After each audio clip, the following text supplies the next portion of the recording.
What's up, dudes and dudettes? I owe you guys a couple of updates on the car. So, two things we're going to talk about today. We're going to talk about the tuning and the suspension. So, the Z1 Ecotec tune. I'm not a huge fan of the burble. Like, it sounds cool. It's kind of not great. I mean, as far as like necessity is concerned, I don't think it's really needed, but I'm very pleased with the tune, and I like the ability to have 91 and 93 octane tune that's dash switchable, and I'm a huge fan of valet mode when you have to leave your car somewhere to get worked on. All in all, would do it again. I feel like the acceleration is nice. I don't really rev my car to the moon, so the extra RPMs that they provide you is kind of, nominal. I don't really use it. But nevertheless, I would do it again for sure. The suspension, awesome.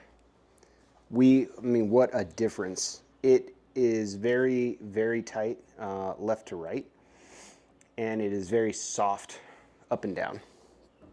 So for what it's worth, I can change the damping if I want to stiffen that up, but it is perfect for floaty, windy roads. And I think it is actually it beats you up a little bit less, honestly, even changing the spring rates, than the factory Tokiko Nismo setup. So I'm a big fan. I may spin the fronts down a tiny, tiny, tiny little bit, but I'm just barely scraping when I go places now, and so I kind of don't like that. I'm in touring mode right now with it being a little bit higher. It performs really well without the high rake in the back. So the alternative is, if I leave the front where it's at, so I'm not slamming into speed bumps and, obstacles and stuff like that in the road, I could spin the rears up a tiny little bit, but I honestly really think it's just about perfect where it's at. If I go up, it's going to be like a quarter of an inch, so just a couple of turns. The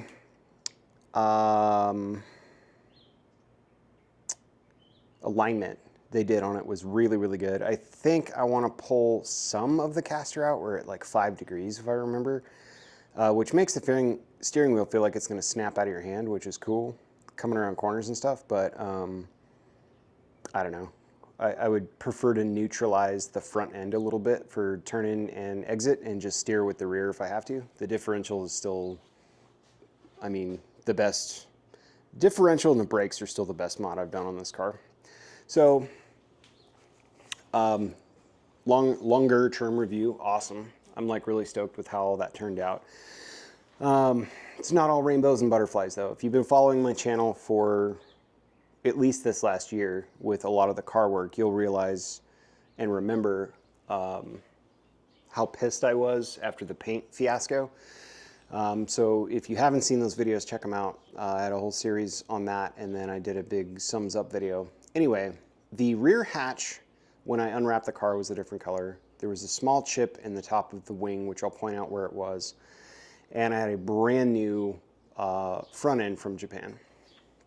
Their job was to paint all 3 of those parts, put them back on the car, color match them as best they could, until I can figure out a long-term color solution, because I'm not a big fan of white. So let's look at the spoiler. We saw all the paint work I had to put into this car after I got it home and whatever for paint correction, but I was furious because they didn't do a really good job at all.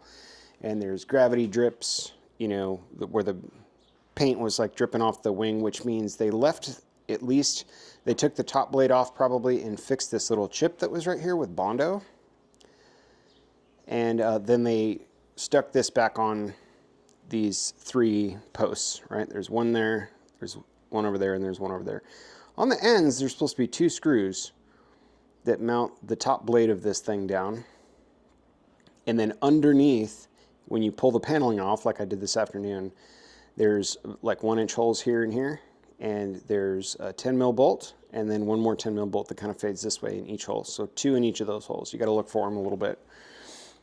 This is a Generation 1 spoiler from Nismo, and the way they put it on is they got a Generation 1 hatch. So they just did a full hatch transplant. I mean, it was gray, so I know it came from a different car. But if this was a Gen 2 Nismo hatch with the flat blade spoiler that comes out, there would be holes here on the downslope surface of this hatch. And there aren't, which means this came from either a Sport or a Gen 1 Nismo. I know it's the metallic silver color underneath this white paint. And so they could put the Gen 1 wing on it because the former owner obviously liked this style better than the Gen 2 style. The problem that I have with the paint people is yesterday on the way home, I had to run out to Pahrump, which is a town about an hour away from me. On the way home, the driver's side of the spoiler was bouncing, like it was about ready to fly off the car, and I was furious. So I pull over, I like lift it up, and I look under there. There's no bolts where they're supposed to be. It's just Bondo, and that had to be the paint people. Now, if I go down there and raise hell, almost a year after this project has been completed, and I mostly did all the work myself at home after I got it back, they're gonna be like, well, you did something to your car. That has nothing to do with us, because that was a year ago. Regardless if I show them photos of the Bondo. I think this is one of those pre-painted Icon Motorsports Amazon spoilers. I don't believe this is a Nissan one, and I don't have parts to fix this thing. I do have the right tools, I don't have the right parts. So if I take this off, the only thing I can do is like get self-tapping screws to try and fit those together, because the bolt holes, the receiving side, are missing or stripped, and they covered it with Bondo. So all I can do, because I'm going on a road trip and I can't get parts faster than my road trip, like I'm not going to get a replacement spoiler aftermarket or factory. One, if it's factory, it's gonna be $2,000 or like $1,700 for a wing, which is whatever. So if I do an aftermarket one, it's between $200 and $2,000, depending on what I want. I'm not gonna get them next week, period. In fact, if I get a carbon order, a pre-built Cybon would be 2 weeks from Z1 Motorsports if I ordered today. So I'll already be on the road by then. And if I get something else, it's 8 to 12 to 16 to 24 weeks. If it's made in Japan, who the fuck knows?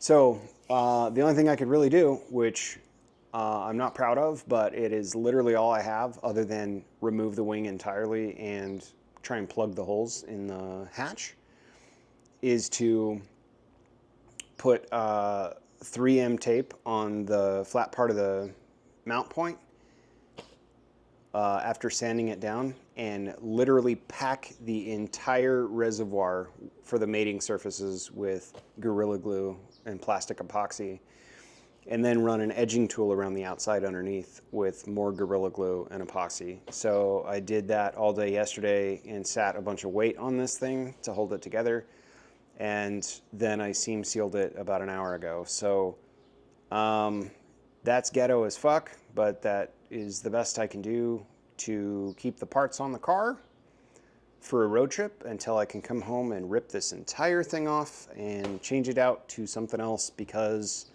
somebody decided that it would be an ideal situation to load this thing with Bondo. So because all I have is epoxy, this is the worst possible job, and I absolutely don't recommend doing this, but I don't have any other options right now. I wish this happened 3 weeks ago and I could figure out new parts. So I filled all the air pockets with epoxy and both of the reservoirs that are inside of this plate, and put a small stud in there. And then I used a syringe, a injection syringe, to load up all the outside edges the following day, which is today. And then some of the pockets of glue kind of spilled out on the back, and like it's still a touch tacky on this side, but I basically took a rag with some goof off and tried to clean the outside edges as best I could and just allow the glue to meet both of these surfaces here and here. And again, I don't really care how it looks because it is 100% certain I have to throw this whole thing away now. There's still a pin here, and the latch is still working on the top here, the tongue and groove that they have. So I put epoxy on that. And then there are still 2 screws on that side. So I'm hoping this thing holds together at least for a road trip, and then I can bring it back, because I would have been pretty furious if my spoiler flew off my car and went through somebody's windshield. Like, would you rather pay that with the insurance or just buy a new spoiler? And I really didn't want to spend money on body parts for the car. But yeah, if I would have known that after the paint that they reconnected everything with Bondo, I would have totally been raising hell last year. But it is what it is. That's where we're at.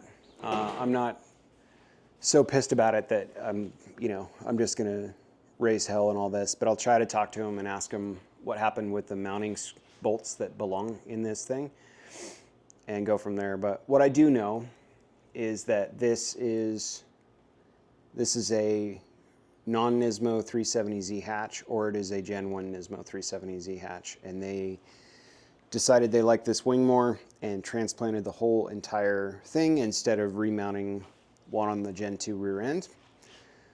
And we know that because it was gray when we unwrapped it, if you watch that video. Once I had the vinyl wrap shop mostly unwrap the car right before paint. So the saga continues, but all in, this car drives so good. I had so much fun driving it to Pahrump over the mountains and back. I am so pleased with how all this turned out. So the suspension was well worth the labor for me and agonizing over it. And Paul helping out was amazing. And the tune, I'm not like, oh my God, but knowing that I have an exhaust and where we're gonna go, I wanted to put Ecutech on the car, especially because I live in an area that's 91 octane, so it'd be nice to have the ability to change the map, which is cool. So that's about it for updates. I haven't put out a whole lot of content. I've been working a lot, and I'm gearing up toward vacation, which is coming up next week, and I can't wait. I'm gonna be off work from the 18th to the 11th, and I'll be in and out of my house the whole time, and then out on various road trips. I'm hoping that my buddy Paul can get all his stuff sorted out and join. But that's the update for the car.